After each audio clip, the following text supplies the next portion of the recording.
Assalamualaikum warahmatullahi wabarakatuh dan salam sejahtera untuk kita semua.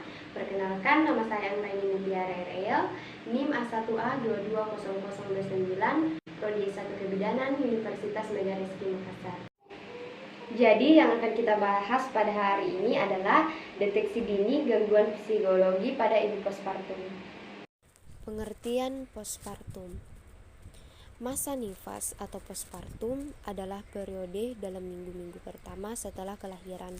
Lamanya periode ini tidak pasti. Sebagian besar menganggapnya antara 4-6 minggu, walaupun merupakan masa yang relatif tidak kompleks dibandingkan dengan kehamilan. Nifas ditandai oleh banyak perubahan fisiologis, dan pada masa ini perubahan yang terjadi tidak hanya secara fisiologis maupun sosiokultural, tetapi juga psikologi. Perubahan kompleks pada ibu postpartum atau setelah proses persalinan memerlukan penyesuaian terhadap diri dengan pola hidup dan kondisi setelah proses tersebut. Definisi postpartum blues. Fenomena pascapartum awal atau baby blues merupakan sekuel umum kelahirannya bayi. Biasanya terjadi pada 70% wanita. Karakteristik postpartum blues meliputi menangis, merasa letih karena melahirkan, gelisah, perubahan alam perasaan, menarik diri, serta reaksi negatif terhadap bayi dan keluarga. Postpartum blues dapat terjadi setiap waktu setelah wanita melahirkan, tetapi seringkali terjadi pada hari ketiga atau keempat pasca partum dan memuncak antara hari kelima dan ke-14 pasca partum. Faktor predisposisi.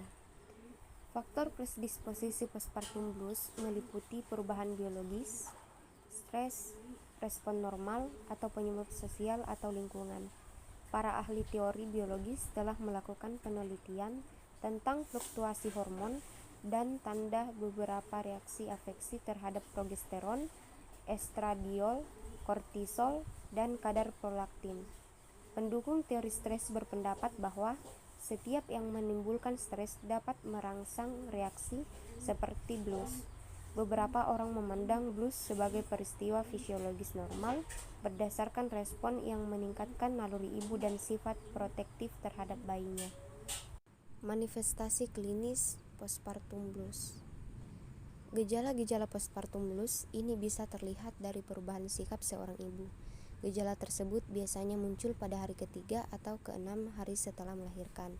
Beberapa perubahan sikap tersebut diantaranya, ibu sering tiba-tiba menangis karena merasa tidak bahagia, penakut, tidak mau makan, tidak mau bicara, sakit kepala sering berganti mood, mudah tersinggung atau iritabilitas, merasa terlalu sensitif dan cemas berlebihan, tidak bergairah khususnya terhadap hal yang semula sangat diminati, tidak mampu berkonsentrasi dan sangat sulit membuat keputusan, merasa tidak mempunyai ikatan batin dengan si kecil yang baru saja dilahirkan, dan insomnia yang berlebihan. Gejala postpartum blues. Tipe depresi yang paling sering terjadi pada wanita pasca partum adalah postpartum blues. Para wanita mengalami kondisi mood selama transisi ini, yang dapat berlangsung selama 1-14 hari, dengan puncak gejala pada hari kelima. Postpartum blues tidak berhubungan langsung dengan kesehatan ibu atau bayinya maupun komplikasi obstetrik, tetapi bagaimanapun faktor-faktor tersebut dapat mempengaruhi perubahan mood ibu.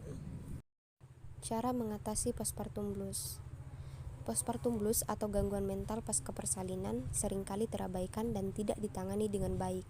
Banyak ibu yang berjuang sendiri dalam beberapa saat setelah melahirkan. Mereka merasakan ada sesuatu hal yang salah, namun mereka sendiri tidak benar-benar mengetahui apa yang sedang terjadi.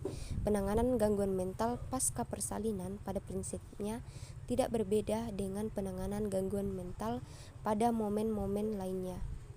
Pencegahan terjadinya postpartum blues.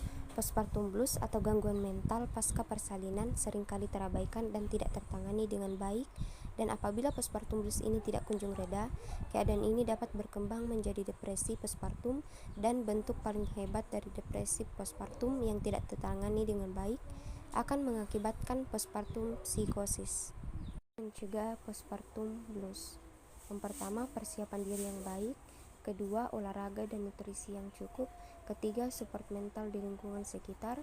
Keempat, ungkapkan apa yang dirasakan ibu postpartum. Kelima, mencari informasi tentang gangguan psikologi postpartum. Keenam, menghindari perubahan hidup yang drastis. Ketujuh, melakukan pekerjaan rumah tangga.